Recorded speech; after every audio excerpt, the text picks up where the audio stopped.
Hello friends, welcome to dptutorials. In Primavera, when we apply the filter called critical path, by default it will show only one critical path. But in some complex projects, we might need to show some more critical paths which are nearby. In this video, I will show you how to display multiple critical paths in Primavera. Let us consider a simple project like this with activities from A to J. Now first, press F9 to schedule the project.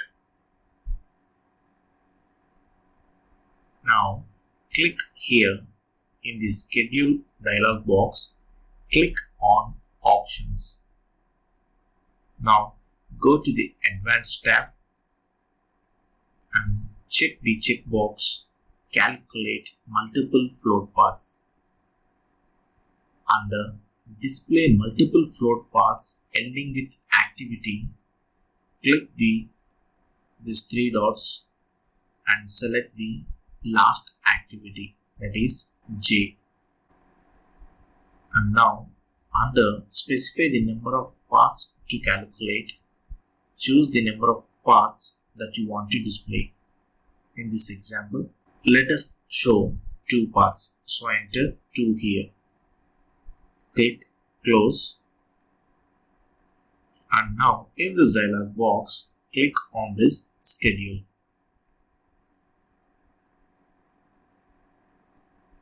Once done, right click on the activity table, click group and sort,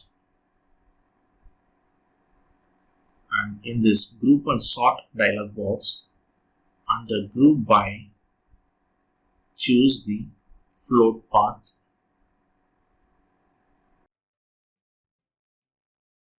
apply and click OK. Now Primavera will show you 2 critical paths like this.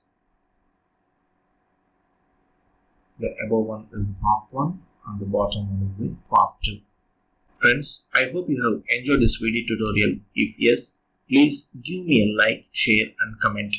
For further more interesting videos, please do subscribe dptutorials. Thank you friends. Thanks for watching.